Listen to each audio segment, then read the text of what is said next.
আসসালামু আলাইকুম, কেমন আছেন সবাই? আশা করি আল্লাহর রহমতে বেশ ভালোই আছেন। আমিও আলহামদুলিল্লাহ বেশ ভালোই আছি।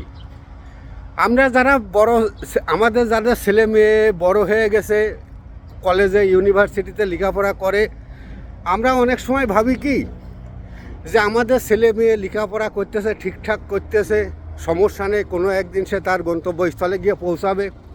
কিন্তু বাংলাদেশের বর্তমান যে পরিস্থিতি, বাংলাদেশের যে কোয়ালিটি আর লেখাপড়ার যে হিসেব কিতাব, এবং মন্ত্রীগুলো যে শিক্ষামন্ত্রী কি বলে যে বিদ্যুৎ সাশ্রয় করার জন্যই মনে করেন যে ছেলে মেয়েদের বাড়িতে অনলাইনে ক্লাস করবে।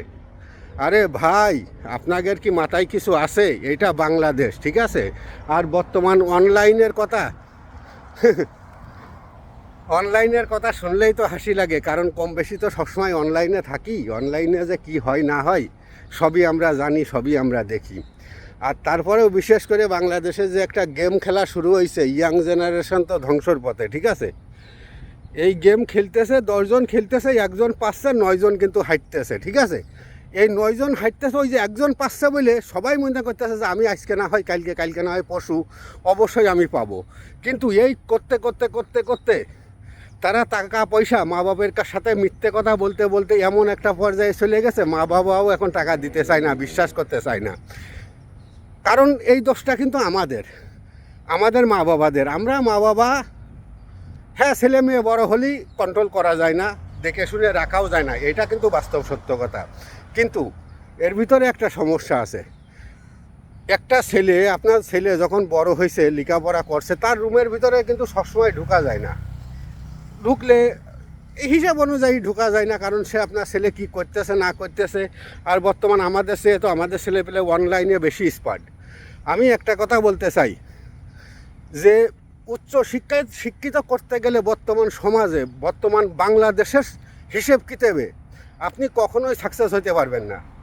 কারণ আপনার দেশের সরকারই চায় না বাড়া যে আপনি আপনার ছেলে মেয়ে উচ্চ শিক্ষায় শিক্ষিত হোক, ঠিক আছে?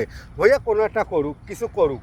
এই কারণে প্রত্যেকেই চাই, বিশেষ করে আমাদের দেশের এই শিক্ষামন্ত্রী কিন্তু চায় না যে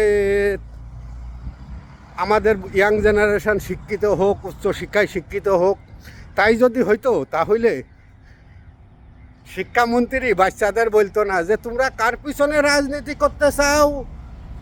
বাচ্চারা তো জানে না যে বাচ্চারা কার পিছনে রাজনীতি করবে। এখন ওই শিক্ষামন্ত্রী বলে দিচ্ছে আমরা জাইমার রহমানের পিছনে রাজনীতি করতে চাই।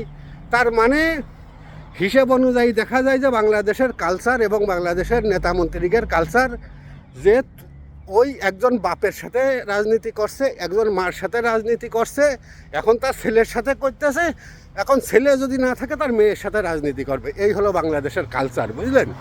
তা বাংলাদেশের যদি ইয়াং জেনারেশন সুস্থ জীবনযাপন করতে চায় তাহলে তাকে খামারের লাইনে নামাই দেন, ঠিক আছে? এইটাই হলো সব কথার এক কথা। খামারের লাইনে নামলেও আইজক কাইলক ওর মন মানসিকতা পরিবর্তন হবে, আর ও সাকসেস হবে ইনশাআল্লাহ।